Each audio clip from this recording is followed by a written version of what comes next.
Good morning students. कैसे हैं आप सब लोग?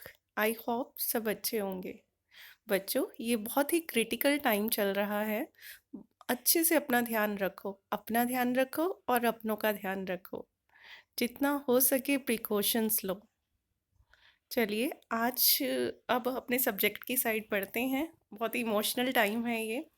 चलिए सब्जेक्ट की साइड बढ़ते हैं। आज जो हम अपना यूनिट स्टार्ट करेंगे डैट इज़ यूनिट 4। और उसमें जो चैप्टर हम स्टार्ट करेंगे that is accounting differences across countries. आज जो टॉपिक इसमें हम कवर करेंगे वो करेंगे कि अकाउंटिंग डिफरेंसेस क्या होते हैं, नीड क्या है अकाउंटिंग डिफरेंसेस को हार्मोनाइज करने की, कोजिस क्या है अलग अलग अकाउंटिंग स्टैंडर्ड्स होने के, और हम पढ़ेंगे कि क्या क्या ऑब्स्टेकल्स आती हैं in the path of harmonised accounting. अगर हम बात करें अकाउंटिंग की, अकाउंटिंग इंफॉर्मेशन किसी भी कंपनी की फाइनेंशियल पोजीशन को रिफ्लेक्ट करती हैं। और ये जो इंफॉर्मेशन होती है ये अलग अलग पार्टीज के लिए ज़रूरी होती है, जैसे कि investors, creditors, suppliers, employees, government and researchers. Clear? अगर हम इंटरनेशनल बिजनेस यूनिट की बात करें तो इंटरनेशनल बिजनेस यूनिट बहुत तरह की प्रॉब्लम्स फेस करती है और रिलेटिंग टू अकाउंटिंग स्टैंडर्ड्स, क्योंकि जो बिजनेस होता है वो एक कंट्री में ना हो करके एक से ज़्यादा कंट्रीज में फैला होता है। और हर कंट्री के अपने अकाउंटिंग स्टैंडर्ड, अपने रूल रेगुलेशंस होते हैं अकाउंट की बुक फॉर्म करने को लेकर। दूसरा चीज़ क्या होगी, दूसरा प्रॉब्लम जो आती है कि करेंसी भी हर कंट्री की अलग अलग होती है। इंडिया रुपी में चल रहा है तो यूएस डॉलर में काम कर रहा है, यूके में पौंड चल रहा है, तो करेंसीज डिफरेंट डिफरेंट हैं। तो अगर हम कहें कि हमें एक कंसोलिडेटेड प्रॉफिट चाहिए, जैसे ए कंपनी है, ए कंपनी की एक सब्सिडरी यूके में भी है, एक यूएसए में भी है, मुझे ए कंपनी का ओवरऑल प्रॉफिट चाहिए, तो मुझे क्या करना पड़ेगा, कंसोलिडेट करना पड़ेगा ना अकाउंटिंग स्टेटमेंट्स को। तो अकाउंटिंग स्टेटमेंट्स को कंसोलिडेट करने के लिए ज़रूरी हो जाता है कि हम अकाउंटिंग स्टैंडर्ड्स को एक बनाएं। क्लियर? अब आज जो हम टॉपिक करेंगे, मैंने जैसा कि आपको बताया कि आज हम 3 टॉपिक्स कवर करेंगे। One is need for harmonising accounting differences, second causes and third one obstacles. तो चलिए आज बात करते हैं नीड की। नीड क्यों है? सबसे पहले ग्लोबलाइजेशन इंक्रीज हो रहा है। ग्लोबलाइजेशन इंक्रीज का मतलब क्या है? इकोनॉमीज का इंटीग्रेशन होना। इकोनॉमीज का इंटीग्रेशन मतलब अलग अलग कंट्रीज के साथ हमारा बिजनेस का, ट्रेड का बढ़ना। तो अलग अलग कंट्रीज के साथ ट्रेड हो रहा है, सब्सिडरीज हमारी अलग अलग कंट्रीज में सेटअप हो रही हैं, तो जिसकी वजह से प्रॉब्लम किस चीज़ में आती है?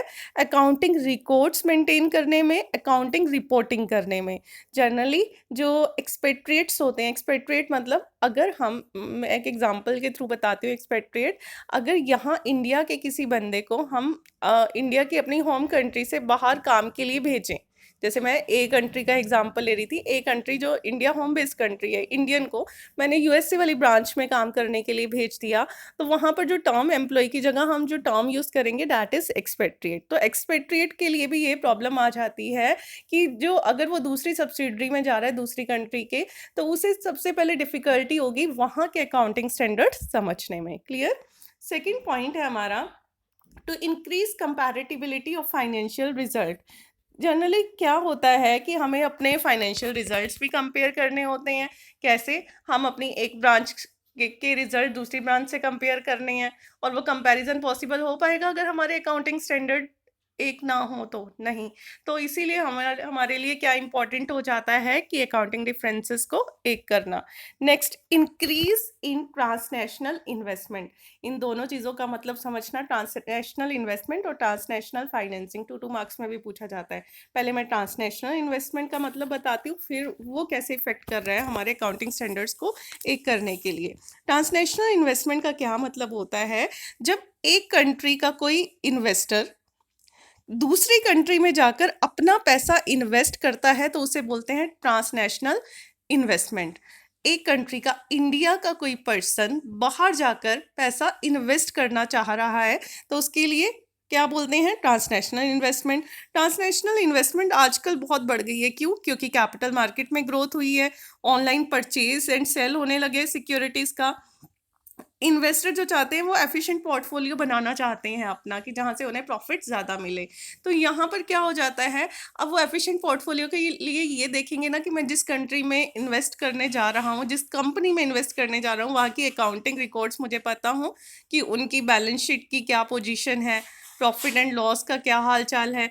तो ये सारी चीज़ें जानकर वो इन्वेस्ट करेगा दूसरी कंपनी में जाकर। तो यहाँ पर ज़रूरी हो जाता है कि एक इन्वेस्टर इजीली वो जो स्टेटमेंट्स है समझे, उसके लिए अकाउंटिंग स्टैंडर्ड्स एक जैसे होने चाहिए। नेक्स्ट है increasing transnational financing. Transnational financing, financing का मतलब होता है फंड कलेक्ट करना। कंपनीज क्या होती हैं, अपने कैपिटल इकट्ठा करने के लिए पैसा इकट्ठा करती है मार्केट से, है ना। ट्रांसनेशनल जो फाइनेंसिंग होगी, ट्रांसनेशनल फाइनेंसिंग क्या होगी, जब एक कंट्री की कंपनी दूसरी कंट्री से पैसा कलेक्ट कर रही है फंडिंग के लिए, दैट इज ट्रांसनेशनल फाइनेंसिंग। मतलब सिर्फ अपने नेशन से नहीं कलेक्ट कर रही, बाहर के नेशन से भी पैसा कलेक्ट कर रही है। जैसे इंडिया को अगर बाहर की मार्केट से पैसा उठाना है, तो बड़ी बहुत सारी इंडियन कंपनीज हैं कि अमेरिकन कैपिटल मार्केट से पैसा उठाने के लिए वो एडीआर इशू करते हैं। एडीआर मतलब अमेरिकन डिपॉजिटरी रिसिप्ट, आपने कैपिटल मार्केट में पढ़ा भी होगा। और बाकी जगहों के लिए वो जीडीआर यूज़ करते हैं। जीडीआर क्या होता है, ग्लोबल डिपॉजिटरी रिसिप्ट, जो कि कहाँ यूज़ होता है, यूरोपियन कैपिटल मार्केट में। तो यहाँ भी अब देखो, अगर ये कंपनी जो हैं वो दूसरी जगह पैसा कलेक्ट करना चाह रही हैं, तो उन्हें अपनी फाइनेंशियल स्टेटमेंट भी तो शो करनी होगी जहाँ से वो फंड कलेक्ट कर रही हैं। भाई कोई आपकी कंपनी में पैसा क्यों लगाएगा, अगर आपकी कंपनी प्रॉफिट देगी उन्हें फ्यूचर में जाके, तभी तो वो इन्वेस्ट करेगा। और प्रॉफिट की सिचुएशन जानने के लिए और पास्ट ईयर के प्रॉफिट देखने के लिए उनके लिए ज़रूरी हो जाएगा कि जो कंपनी ने अपने अकाउंटिंग रिकॉर्ड्स बनाए हुए हैं वो इंटरनेशनल अकाउंटिंग स्टैंडर्ड्स के अकॉर्डिंग बनाए हों। क्लियर ये point. Next, difficulty in consolidation of financial statement. ये मैं पहले भी बता चुकी हूँ कि जैसे एक मल्टीनेशनल कंपनी है तो उसकी बहुत सारी सब्सिडरीज होती हैं अलग अलग कंट्रीज में। हमें जानना है कि हमारा एग्रीगेट प्रॉफिट कितना है, या फिर हमारे एग्रीगेट एसेट की सिचुएशन कितनी है, एग्रीगेट लायबिलिटी कितनी है हमारी। तो उसके लिए ज़रूरी हो जाता है कि हम क्या करें, एक जैसे अकाउंटिंग स्टैंडर्ड्स यूज़ करें अपनी जो होम बेस्ड जो हमारी कंपनी है और चाहे हमारी सब्सिडरीज है, जिससे कि हमें एग्रीगेशन में कोई दिक्कत नहीं आएगी। नेक्स्ट है difficulty in comparative analysis of performance evaluation of various subsidiaries. देखिए कंपैरिजन, वही पॉइंट पहले भी आ चुका है कि हमें कंपैरिजन करना होता है, कंपैरेटिव एनालिसिस करना होता है परफॉर्मेंस का अलग अलग सब्सिडरीज का। किस लिए करते हैं, ताकि हम परफॉर्मेंस को इवैल्यूएट और कंपेयर कर सकें। तो यहाँ भी इसलिए ज़रूरी हो जाता है कि अकाउंटिंग स्टैंडर्ड अगर सेम होंगे तो कंपैरिजन अलग होगा, अगर स्टैंडर्ड सेम ही नहीं होंगे तो आपके लिए कंपैरिजन करना ही एक डिफ़िकल्ट टास्क हो जाएगा। Next, increasing economic unification. Economic unification का क्या मतलब है कि जो हमारे रीजनल इकोनॉमिक ग्रुप्स बन रहे हैं, जैसे कि NAFTA, north American free trade area, जिसमें 3 कंट्रीज़ है हमारी, यूएसए, मैक्सिको एंड कनाडा। ठीक है। तो इसी तरीके से यूरोपियन यूनियन है, इस तरीके से हमारे बहुत सारी हैं, सार्क, आसियान। तो ये क्या है, अलग अलग इकोनॉमिक इंटीग्रेटेड कंट्रीज है। तो यहाँ पर भी ज़रूरी हो जाता है क्योंकि इन्होंने इकोनॉमिक यूनिफाई तो कर लिया, तो इकोनॉमिक यूनिफिकेशन को और एफिशिएंट, एक्सेप्टेबल, प्रैक्टिकल बनाने के लिए ज़रूरी हो जाता है कि वहाँ के accounting procedure, policies and practices same हो। क्लियर इतना।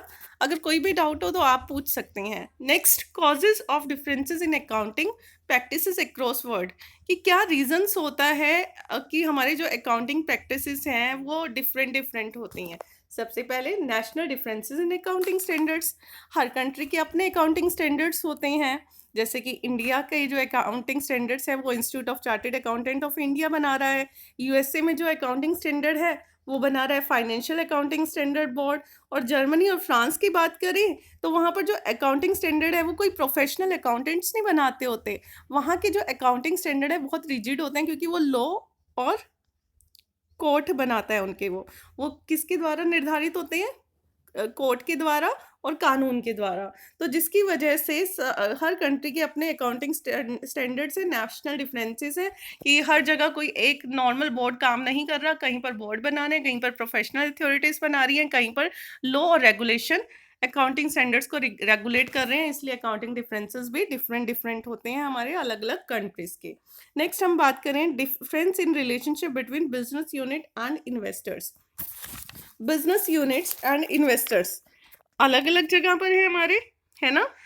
जैसे यूएसए और यूके की बात करें तो वो क्या करते हैं, यूएसए एंड यूके अपने बिजनेस यूनिट की नीड को पूरा करने के लिए इंडिविजुअल इन्वेस्टर्स के जरिए फंड को रेज करते हैं, ठीक है।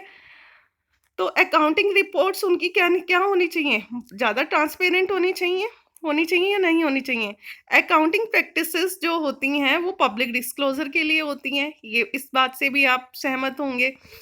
अगर हम बात करें कुछ नेशन की, जैसे अभी हमने बात करी थी जर्मनी जापान, वहाँ पर क्या होता है, जो बिजनेस यूनिट्स हैं वो फंडिंग के लिए बैंक्स के ऊपर और फाइनेंशियल इंस्टीट्यूशंस पर डिपेंड करती हैं। तो जो इंफॉर्मेशन होगी regarding companies performance, profitability, liquidity, solvency, वो क्या करनी पड़ेगी, वो बैंक्स को प्रोवाइड करनी पड़ेगी। तो अकाउंटिंग प्रैक्टिसेस क्या होंगी, वो ज़्यादा एम्फेसिस नहीं डालती पब्लिक डिस्क्लोजर के लिए, अगर जर्मनी और फ्रांस की बात करें।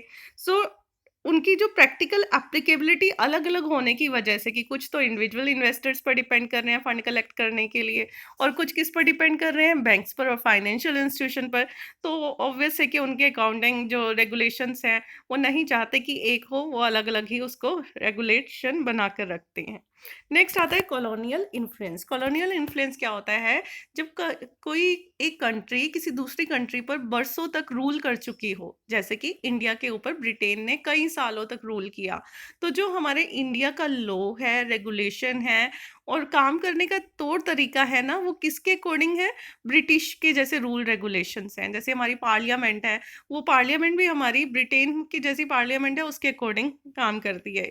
इसी तरीके से हम देखें, ऑस्ट्रेलिया हो गया, न्यूजीलैंड हो गया, इन सब के ऊपर जो ऑस्ट्रेलिया, न्यूजीलैंड, इंडिया, ब्रिटेन ने रूल किया है, तो ब्रिटेन, इनके जो रूल रेगुलेशन है ना, जनरली वो हमारे ब्रिटेन के साथ मैच करते हैं। वहीं पर अगर हम फिलीपींस की बात करें तो फिलीपींस पर यूएसए ने काफ़ी सालों तक राज किया था। तो जो फिलीपींस के रूल रेगुलेशन है वो किसके अकॉर्डिंग चल रहे हैं हमारे, वो यूएसए के अकॉर्डिंग। तो यही है कि कहीं ना कहीं जो अकाउंटिंग स्टैंडर्ड हैं वो किसकी वजह से इन्फ्लुएंस हुए हैं, कि जो कंट्रीज उनके ऊपर रूल करके जा चुकी उस कंट्री की वजह से।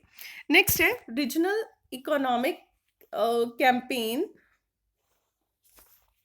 रीजनल इकोनॉमिक, सॉरी इसे थोड़ा सा चेंज कर लेना, रीजनल इकोनॉमिक ग्रुपिंग कर लेना इसे। रीजनल इकोनॉमिक ग्रुपिंग वही कि जैसे कि अलग अलग ग्रुप्स बना दिए, अभी हमने बात करी थी ना, जैसे नाफ्टा हो गया, एफ्टा हो गया, यूरोपियन यूनियन हो गया। तो इनके ये जो इनके रूल रेगुलेशन है, ये अपने ही जो मेंबर कंट्रीज होती हैं उससे रेगुलेट होते हैं, जिसकी वजह से इनके जो अकाउंटिंग डिफरेंसेस, अकाउंटिंग प्रैक्टिसेस हैं, वो डिफरेंट जो रीजनल ग्रुप होगा उससे अलग होते हैं।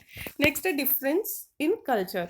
कल्चर भी डिफरेंट होता है अलग अलग कंट्री का। ये दो पॉइंट है, एक साथ मर्ज हो गए तो अलग अलग कर लेना। पहले रीजनल इकोनॉमिक कैंपेन, यहाँ पर इकोनॉमिक ग्रुपिंग कर लेना, और डिफरेंस इन कल्चर कर लेना। कल्चर अलग अलग नेशन का अलग अलग होता है, कहीं पर कंजर्वेटिव कल्चर यूज होता है, कहीं पर ऑप्टिमिस्टिक कल्चर यूज होता है। तो उस कल्चर की वजह से उनके अकाउंटिंग स्टैंडर्ड उसी चीज से, मतलब कल्चर से, कंजर्वेटिज्म से या फिर ऑप्टिमिज्म से इम्पैक्ट होते। क्लियर हुआ इतना? आगे हम बात करेंगे obstacles in path of harmonised accounting, कि क्या क्या प्रॉब्लम्स आ जाती हैं अकाउंटिंग स्टैंडर्ड्स को हार्मोनाइज करने में। सबसे पहले नेशनलिज्म। हर कंट्री सोचती है कि मैं ही ग्रेट हूँ, मेरे अकाउंटिंग स्टैंडर्ड सबसे अच्छे हैं, तो मुझे उनके चेंज करने की ज़रूरत नहीं है। तो एक नेशनलिज्म वाली प्रॉब्लम आ गई। डिफरेंट लीगल सिस्टम, हर कंट्री के अपने रूल रेगुलेशन होते हैं। अभी हमने बात करी थी कि कहीं ना कहीं, तो जैसे जर्मनी और फ्रांस की बात करी, वहाँ लॉ रेगुलेट कर दी है अकाउंटिंग स्टैंडर्ड को। कहीं कहीं पर बोर्ड हैं, जैसे इंडिया में हो गया, इंडियन जो हमारा आईसीएआई है वो बनाता है। और यूएसए की बात करें तो उनका अपना एक बोर्ड है जो अकाउंटिंग स्टैंडर्ड्स बना रहा है। तो यहाँ पर क्या है, हर कंट्री का अपना लीगल सिस्टम है, जिसकी वजह से जो अकाउंटिंग स्टैंडर्ड है उस लीगल सिस्टम से इम्पैक्ट होते हैं। Next, lack of consensus among accounting professional. जब कभी सारी कंट्रीज़ के जो अकाउंटिंग प्रोफेशनल हैं मिलकर बैठते भी हैं एक जैसे इंटरनेशनल अकाउंटिंग स्टैंडर्ड्स बनाने के लिए, तो उनके बीच में डिस्प्यूट हो जाता है। क्यों? वो किसी कुछ मुद्दों को लेकर वो सहमत नहीं होते। किसी को लगता है मेरा पॉइंट ज़्यादा बेटर है, दूसरी कंट्री के जो रिप्रेजेंटेटिव है उसे लगता है कि मेरा पॉइंट ज़्यादा बेटर है, जिसकी वजह से डिस्प्यूट के चांसेस बढ़ जाते हैं। Next, resistance to change. चलो बना भी दें एक बार एक जैसा सिस्टम, तो कुछ कंट्रीज उसे एक्सेप्ट ही नहीं करती। जैसे बना हुआ है हमारा सिस्टम, हमारा जो सिस्टम है ना, वो किसने बनाया हुआ है? अगर हम देखें, इंटरनेशनल अकाउंटिंग स्टैंडर्ड बोर्ड बना हुआ है। सबसे पहले एक इंटरनेशनल अकाउंटिंग स्टैंडर्ड कमेटी बनाई गई थी 1973 में, एक जैसे अकाउंटिंग स्टैंडर्ड्स बनाने के लिए। 2001 में इंटरनेशनल अकाउंटिंग स्टैंडर्ड बोर्ड को फॉर्म किया गया। बोर्ड क्या करता था? न्यू स्टैंडर्ड बनाए इंटरनेशनल फाइनेंशियल रिपोर्टिंग सिस्टम को लेके। क्लियर है? ये ध्यान रखना, ये डेट्स याद कर लेना कि सबसे पहले तो एक कमेटी बनी थी 1973 में, 2001 में उस कमेटी की जगह बोर्ड बन गया, इंटरनेशनल अकाउंटिंग स्टैंडर्ड बोर्ड। और इस बोर्ड का क्या काम था? नए स्टैंडर्ड इशू करना, जो कि किस चीज़ में हेल्प करे? इंटरनेशनल फाइनेंशियल रिपोर्टिंग स्टैंडर्ड्स में। आई होप आपको आज का टॉपिक क्लियर होगा। अब जो बचे हुए इस चैप्टर के टॉपिक वो हम नेक्स्ट क्लास में करेंगे। Thank you so much.